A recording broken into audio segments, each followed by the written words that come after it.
Around 2100 BCE, Egypt's old kingdom faded into obscurity, and also into legend. Thanks to the storytelling of the Greek historian Herodotos, we have a tale of an ancient Egyptian queen who took vengeance upon those who had wronged her. The following is a short story published in 1928. It was written by a young man whom we know as Tennessee Williams.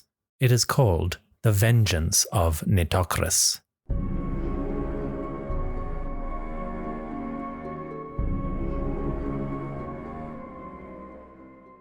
Hushed were the streets of many peopled Thebes. Those few who passed through them moved with the shadowy fleetness of bats near dawn, and bent their faces from the sky, as if fearful of seeing what in their fancies might be hovering there. Weird, high-noted incantations of a wailing sound were audible through the barred doors. On corners, groups of naked and bleeding priests cast themselves repeatedly and with loud cries upon the rough stones of the walks. Even dogs and cats and oxen seemed impressed by some strange menace and foreboding, and cowered and slunk dejectedly.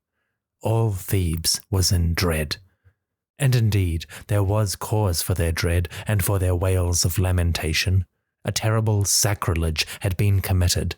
In all the annals of Egypt, none more monstrous was recorded. 5 days had the altar fires of the god of gods, Osiris, been left unburning. Even for one moment to allow darkness upon the altars was considered by the priests to be a great offense against him. Whole years of death and famine had been known to result from such an offense. But now the altar fires had been deliberately extinguished, and left extinguished for 5 days. It was an unspeakable sacrilege. Hourly, there was expectancy of some great calamity to befall. Perhaps within the approaching night a mighty earthquake would shake the city to the ground, or a fire from heaven would sweep upon them, a hideous plague strike them, or some monster from the desert, where wild and terrible monsters were said to dwell, would rush upon them, and Osiris himself would rise up, as he had done before, and swallow all Egypt in his wrath. Surely some such dread catastrophe would befall them ere the week had passed, unless the sacrilege were avenged. But how might it be avenged? That was the question high lords and priests debated. Pharaoh alone had committed the sacrilege. It was he, angered because the bridge, which he had spent 5 years in constructing, so that one day he might cross the Nile in his chariot as he had once boasted that he would do, had been swept away by the rising waters. Raging with anger, Pharaoh had flogged the priests from the temple. He had barred the temple doors, and with his own breath had blown out the sacred candles. He had defiled the hallowed altars with the carcasses of beasts. Even, it was said in low, shocked whispers, in a mock ceremony of worship, he had burned the carrion of a hyena, most abhorrent of all beasts to Osiris, upon the holy altar of God, which even the most high of priests forbore to lay naked hands upon. Surely, even though he be Pharaoh, ruler of all Egypt and holder of the golden eagle, he could not be permitted to commit such violent sacrileges without punishment from man. The god Osiris was waiting for them to inflict that punishment, and if they failed to do it, upon them would come a scourge from heaven.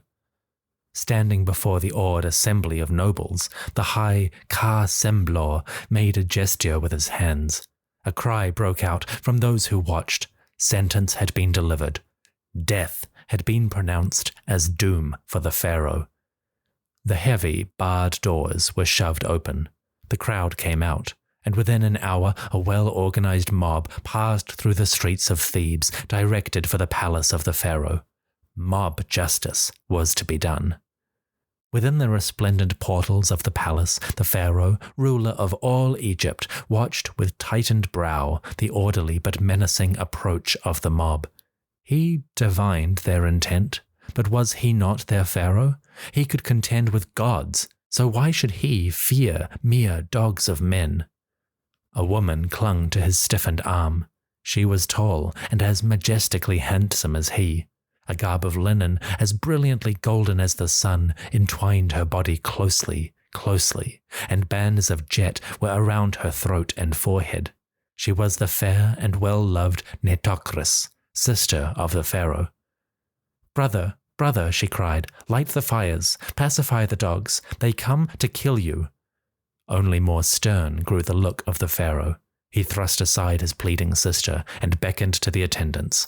"Open the doors." Startled, trembling, the men obeyed. The haughty lord of Egypt drew his sword from its sheath. He slashed the air with a stroke that would have severed stone. Out on the steep steps leading between tall coloured pillars to the doors of the palace he stepped. The people saw him. A howl rose from their lips. "Light the fires!"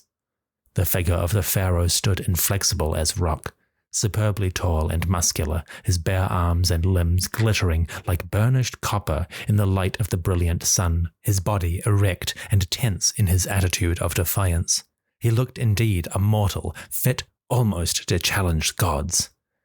The mob, led by the black-robed priests and nobles who had arrived at the foot of the steps, now fell back before the stunning, magnificent defiance of their giant ruler. They felt like demons who had assailed the heavens and had been abashed and shamed by the mere sight of that which they had assailed. A hush fell over them, their upraised arms faltered and sank down. A moment more, and they would have fallen to their knees. What happened then seemed nothing less than a miracle. In his triumph and exultation, the pharaoh had been careless of the crumbling edges of the steps. Centuries old, there were sections of these steps which were falling apart.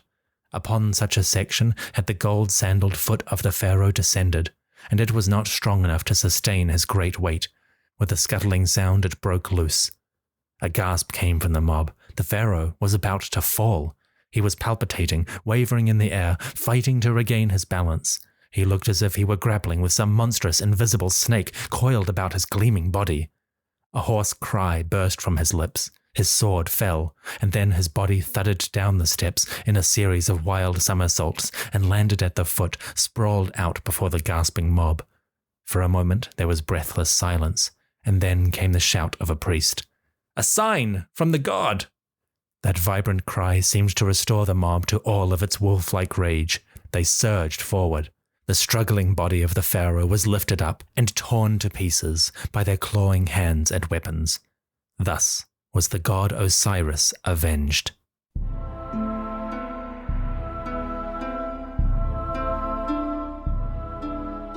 A week later, another large assembly of persons confronted the brilliant pillared palace. This time they were there to acknowledge a ruler, not to slay one. The week before, they had rendered the pharaoh, and now they were proclaiming his sister empress. Priests had declared that it was the will of the gods that she should succeed her brother. She was famously beautiful, pious, and wise. The people were not reluctant to accept her.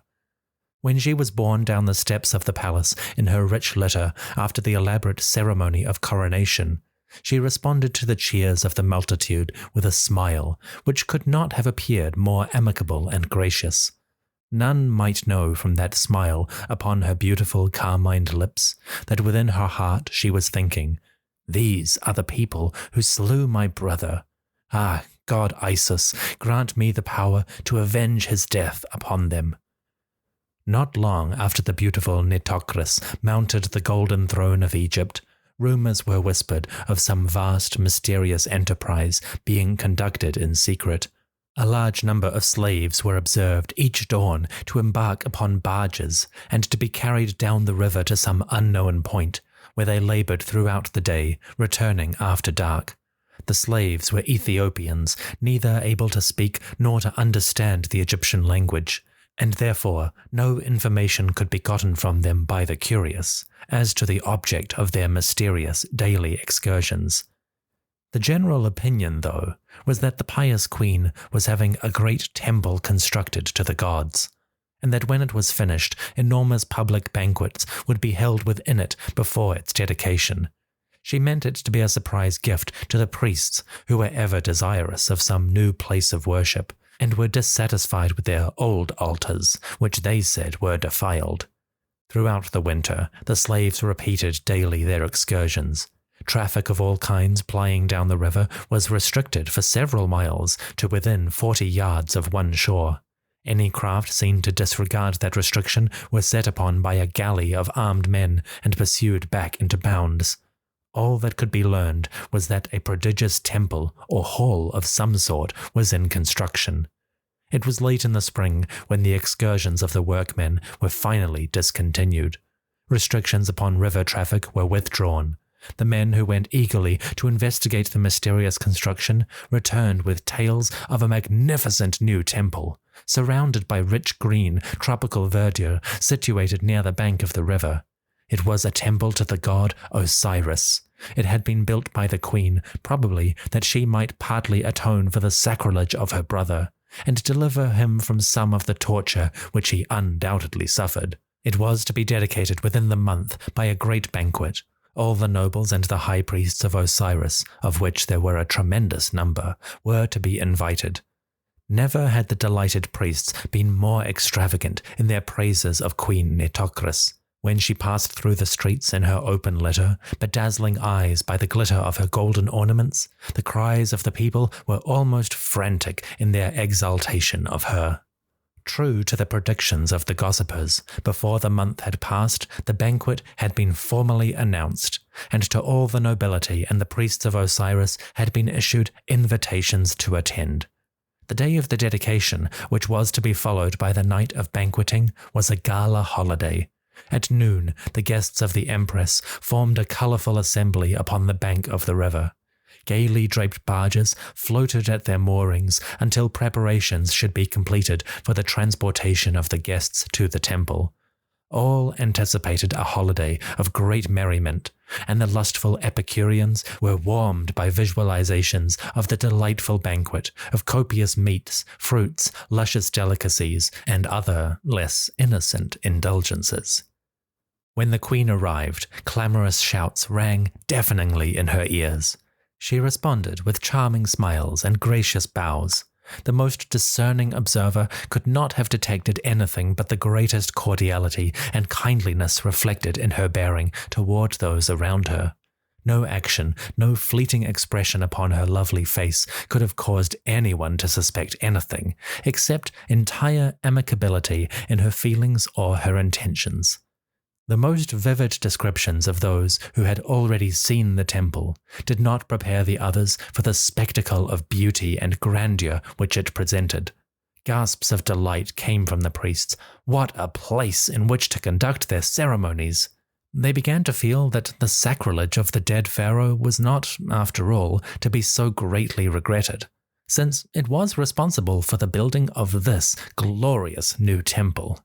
The columns were massive and painted with the greatest artistry. The temple itself was proportionately large. The center of it was unroofed.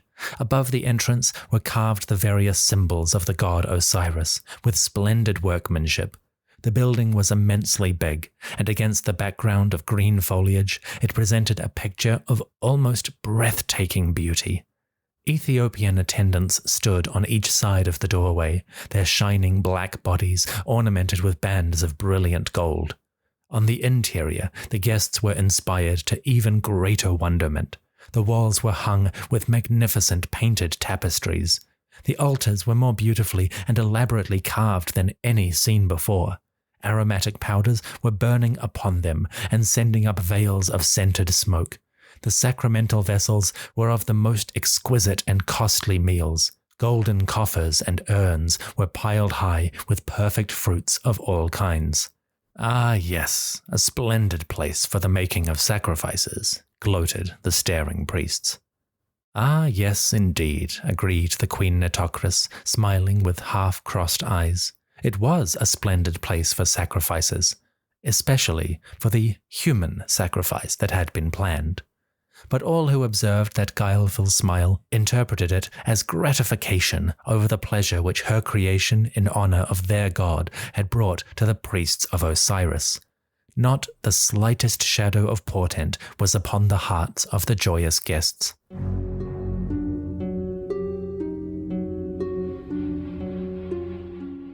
The ceremony of dedication occupied the whole of the afternoon, and when it drew to its impressive conclusion, the large assembly, their nostrils quivering from the savoury odour of the roasting meats, were fully ready and impatient for the banquet that awaited them.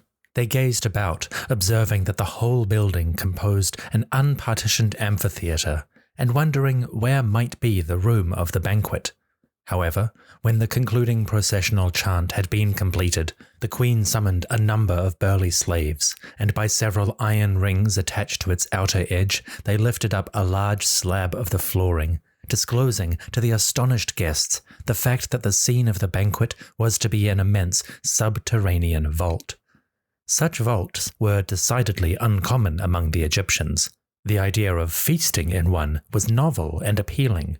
Thrilled exclamations came from the eager, exciting crowd, and they pressed forward to gaze into the depths now brightly illuminated. They saw a room beneath them almost as vast in size as the amphitheatre in which they were standing.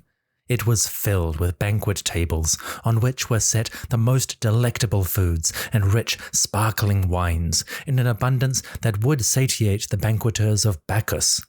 Luxurious, thick rugs covered the floors. Among the tables passed nymph-like maidens, and at one end of the room harpists and singers stood, making sublime music. The air was cool with the dampness of under-earth, and it was made delightfully fragrant by the perfumes of burning spices and the savoury odours of the feast. If it had been heaven itself which the crowd of the queen's guests now gazed down upon, they would not have considered the vision disappointing. Perhaps even if they had known the hideous menace that lurked in those gay-draped walls beneath them, they would still have found the allurement of the banquet scene difficult to resist. Decorum and reserve were almost completely forgotten in the swiftness of the guests' descent. The stairs were not wide enough to afford room for all those who rushed in upon them, and some tumbled over, landing unhurt upon the thick carpets. The priests themselves forgot their customary dignity and aloofness when they looked upon the beauty of the maiden attendants. Immediately, all of the guests gathered around the banquet tables, and the next hour was occupied in gluttonous feasting. Wine was unlimited, and so was the thirst of the guests. Goblets were refilled as quickly as they were made empty by the capacious mouths of the drinkers. The songs and the laughter, the dancing and the wild frolicking grew less and less restrained until the banquet became a delirious orgy. The queen alone, seated upon a cushioned dais from which she might overlook the whole room, remained aloof from the general hilarity. Her thick black brows twitched, her luminous black eyes shone strangely beneath their narrow painted lids. There was something peculiarly feline in the curl of her rich red lips. Now and again, her eyes sought the section of wall to her left, where hung gorgeous braided tapestries from the east. But it seemed not the tapestries that she looked upon. Colour would mount upon her brow, and her slender fingers would dig still tighter into the cushions she reclined upon. In her mind, the Queen Nitocris was seeing a ghastly picture. It was the picture of a room of orgy and feasting suddenly converted into a room of terror and horror. Human beings one moment drunken and lustful, the next screaming in the seizure of sudden and awful death. If any of those present had been empowered to see also that picture of dire horror, they would have clambered wildly to make their escape.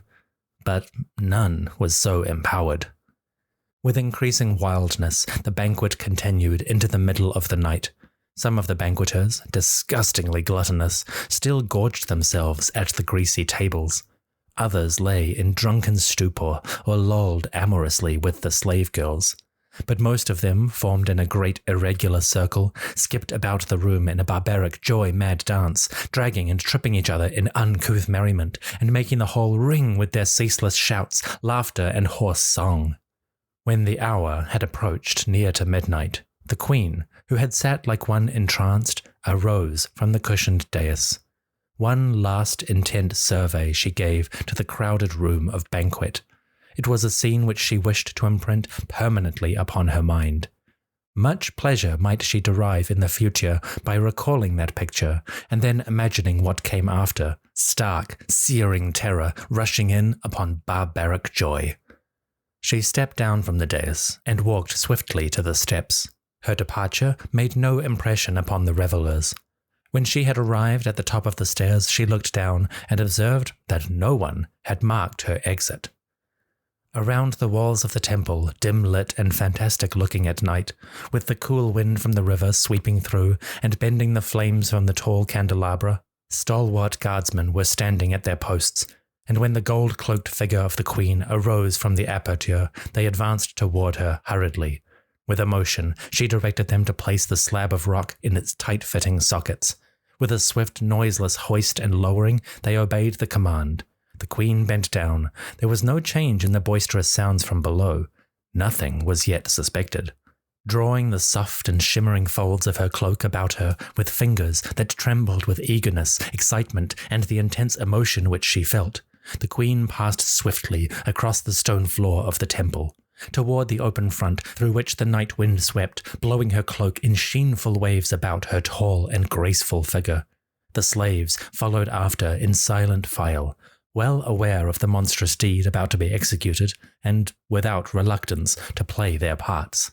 Down the steps of the palace into the moon-white night passed the weird procession. Their way led them down an obviously secreted path through thick ranks of murmuring palms, which in their low voices seemed to be whispering shocked remonstrances against what was about to be done.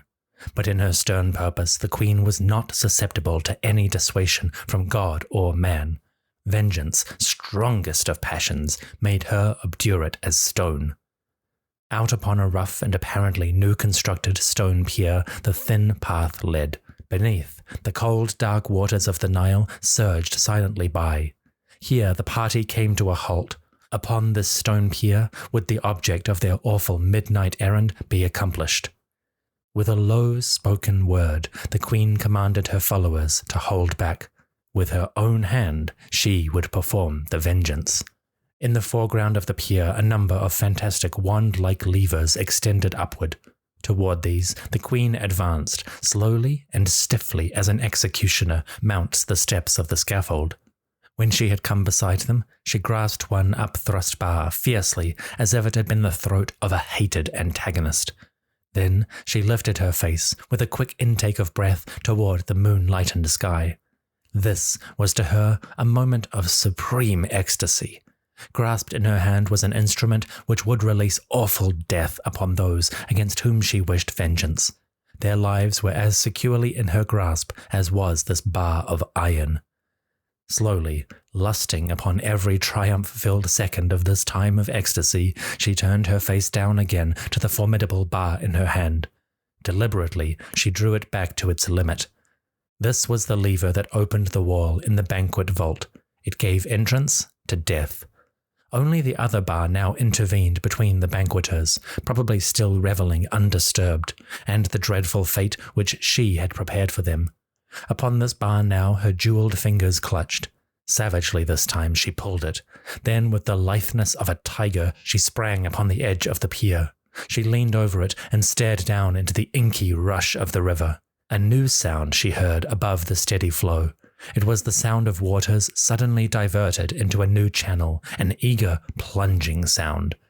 Down to the hall of revelry they were rushing, these savage waters, bringing terror and sudden death. A cry of triumph, wild and terrible enough to make even the hearts of the brutish slaves turn cold, now broke from the lips of the queen. The pharaoh was avenged. And even he must have considered this avenging adequate had he been able to witness it. After the retiring of the queen, the banquet had gone on without interruption of gaiety. None noticed her absence. None noticed the silent replacing of the stone in the socket. No premonition of disaster was felt. The musicians, having been informed beforehand of the intended event, had made their withdrawal before the queen. The slaves, whose lives were of little value to the queen, were as ignorant of what was to happen as were the guests themselves.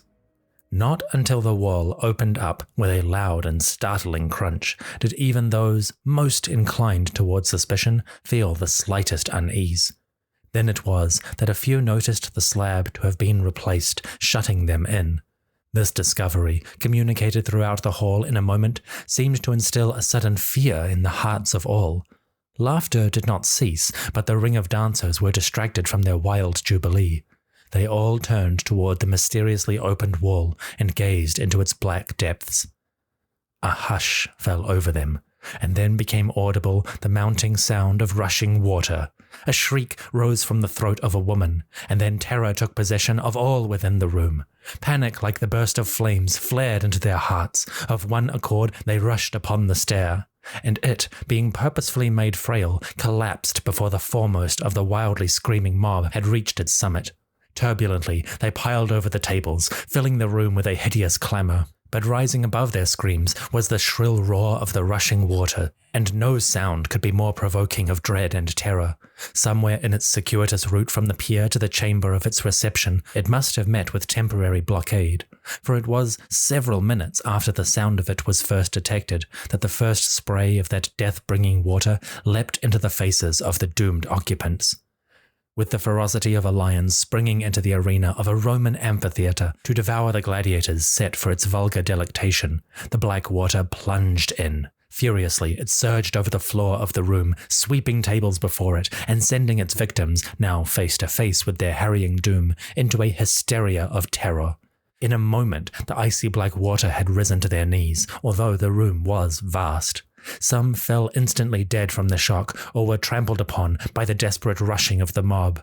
Tables were clambered upon, lamps and candles were extinguished. Brilliant light rapidly faded to twilight, and a ghastly dimness fell over the room as only the suspended lanterns remained lit. And what a scene of chaotic and hideous horror might a spectator have beheld! The gorgeous trumpery of banquet invaded by howling waters of death. Gaily dressed merrymakers caught suddenly in the grip of terror, gasps and screams of the dying amid tumult and thickening dark. What more horrible vengeance could Queen Nitocris have conceived than this banquet of death? Not Diablo himself could be capable of anything more fiendishly artistic. Here, in the temple of Osiris, those nobles and priests who had slain the pharaoh in expiation of his sacrilege against Osiris had now met their deaths. And it was in the waters of the Nile, material symbol of the god Osiris, that they had died. It was magnificent in its irony.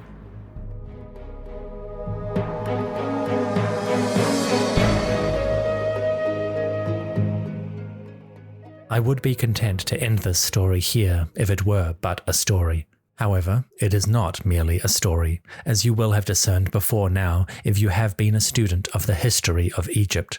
Queen Nitocris is not a fictitious personage. In the annals of ancient Egypt, she is no inconspicuous figure.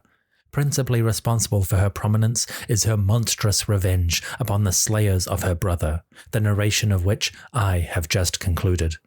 Glad would I be to end this story here, for surely anything following must be in the nature of an anticlimax. However, being not a mere storyteller here, but having upon me, also, the responsibility of a historian, I feel obliged to continue the account to the point where it was left off by Herodotos, the great Greek historian, and therefore I add this postscript, anticlimax though it may be. The morning of the day after the massacre in the temple, the guests of the queen not having made their return, the citizens of Thebes began to glower with dark suspicions. Rumors came to them through diverse channels that something of a most extraordinary and calamitous nature had occurred at the scene of the banquet during the night. Some had it that the temple had collapsed upon the revelers and all had been killed. However, this theory was speedily dispelled when a voyage from down the river reported having passed the temple in a perfectly firm condition, but declared that he had seen no signs of life about the place, only the brightly canopied boats drifting at their moorings. Uneasiness steadily increased throughout the day. Sage persons recalled the great devotion of the queen toward her dead brother, and noted that the guests at the banquet of last night had been composed almost entirely of those who had participated in his slaying. When, in the evening, the queen arrived in the city, pale, silent, and obviously nervous, threatening crowds blocked the path of her chariot, demanding, roughly, an explanation of the disappearance of her guests. Haughtily, she ignored them and lashed forward the horses of her chariot, pushing aside the tight mass of people. Well she knew, however, that her life would be doomed as soon as they confirmed their suspicions. She resolved to meet her inevitable end in a way that befitted one of her rank, not at the filthy hands of a mob. Therefore, upon her entrance into the palace, she ordered her slaves to fill instantly her boudoir with hot and smoking ashes. When this had been done, she went to the room, entered it, closed the door and locked it securely. And then she flung herself down upon a couch in the center of the room. In a short time, the scorching heat and the suffocating thick fumes of the smoke overpowered her. Only her beautiful dead body remained for the hands of the mob.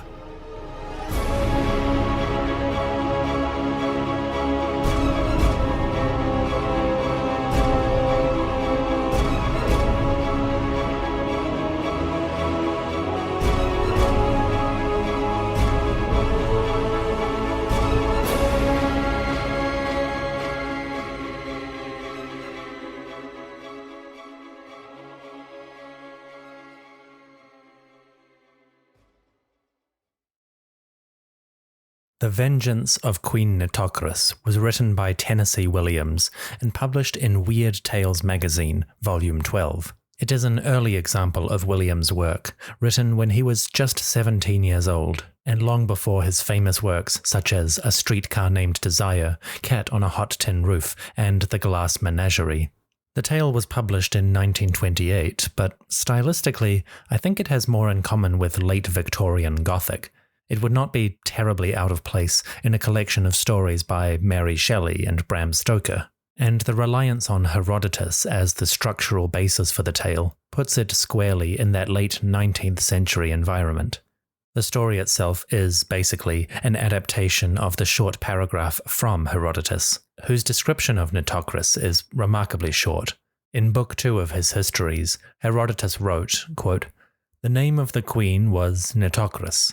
She, to avenge her brother, he was king of Egypt and slain by his subjects, who then gave Nitocris the sovereignty, put many of the Egyptians to death by treachery. She built a spacious underground chamber, then with the pretense of inaugurating it, but with quite another intent in her mind, she gave a great feast, inviting to it those Egyptians whom she knew to have had the most complicity in her brother's murder. And while they feasted, she let the river in upon them by a vast secret channel. This was all that the priests told me of her, except that when she had done this, she cast herself into a chamber full of hot ashes to escape vengeance." This is the translation of Herodotus that was around in 1920, so it is quite likely the same translation which Tennessee Williams used.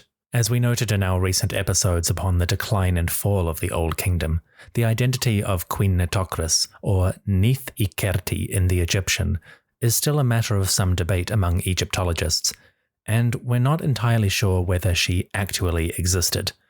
Certainly the story about her building an underground chamber and flooding it in order to execute people who had murdered her brother is, as far as we can tell, entirely fictitious.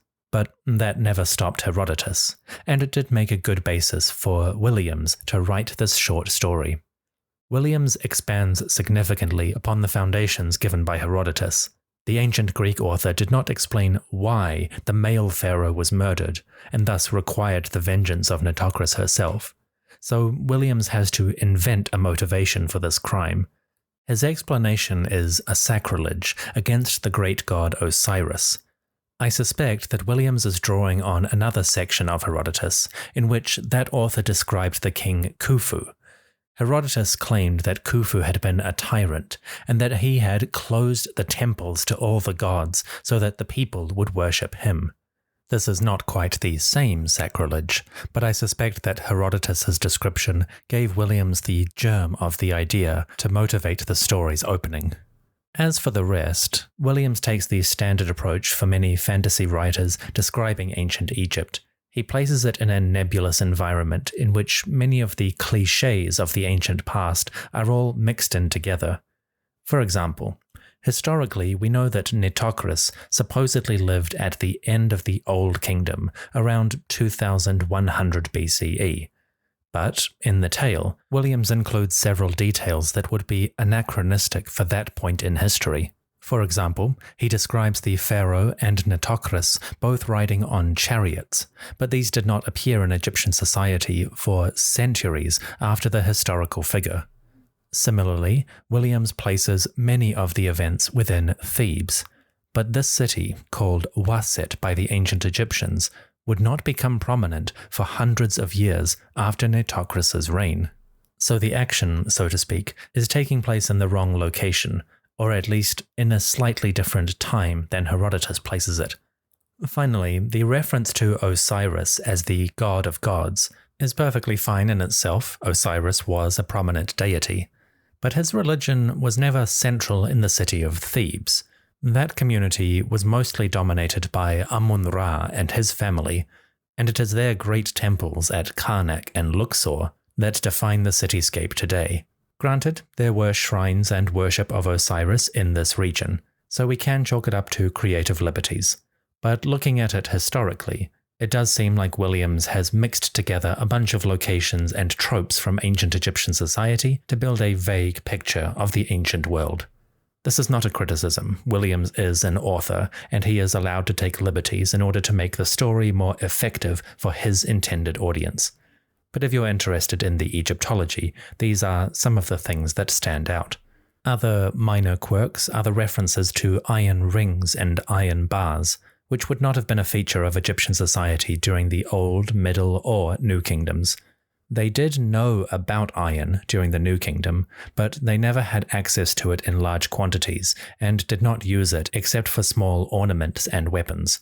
So the idea of thick iron rings or heavy iron levers, which Nitocris can use to open the Nile channels, those don't quite fit historically. There is more we could say about the story and its tropes, but we'll leave it here for now. Otherwise, we'd dive too deeply into literary and historical criticism, which would take away from the enjoyment of this relatively simple tale. The Vengeance of Queen Nitocris, written by Tennessee Williams when he was just 17 years old and published in 1928, is an interesting example of the historical Gothic approach to ancient Egypt. The tale itself has largely been forgotten except by enthusiasts of Williams' work or fiction about the ancient Nile Valley. But it's an interesting little piece that expands upon the brief tale recounted by Herodotus, adds its own flourishes, and builds to a reasonably effective and dramatic conclusion.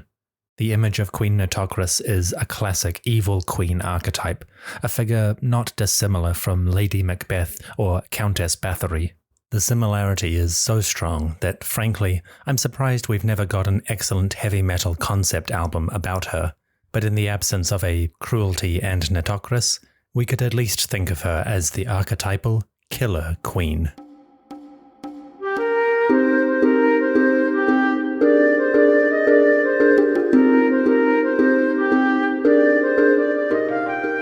Thank you for listening to the History of Egypt podcast. Most of the music in this episode was by Kevin Manthay, and the outro song was by the YouTube channel Medieval Rock. Details in the episode description. Next week, we begin our tale of the First Intermediate Period, the rise of new kings across the Nile Valley, and remarkable and surprising changes in ancient Egyptian culture. The mini-series will unfold over approximately 4 to 6 weeks. Then, following that, we will return to the New Kingdom. Before I go, I would like to thank the priests, who, far from inciting riots and rebellions against my rule, have been nothing but supportive and encouraging. These top-tier supporters on Patreon include Arthur, James, Veronica, Ashley, Nidin, Kyla, Andy and Chelsea, Mycost, Yola, TJ, Terry, Eric, and Linda. Folks, thank you for your generous support. And to everyone listening, thank you for joining me. May your siblings remain sacrosanct and free from any challenges to their power. May you enjoy a splendid reign and a legacy lasting millennia. I'll see you soon.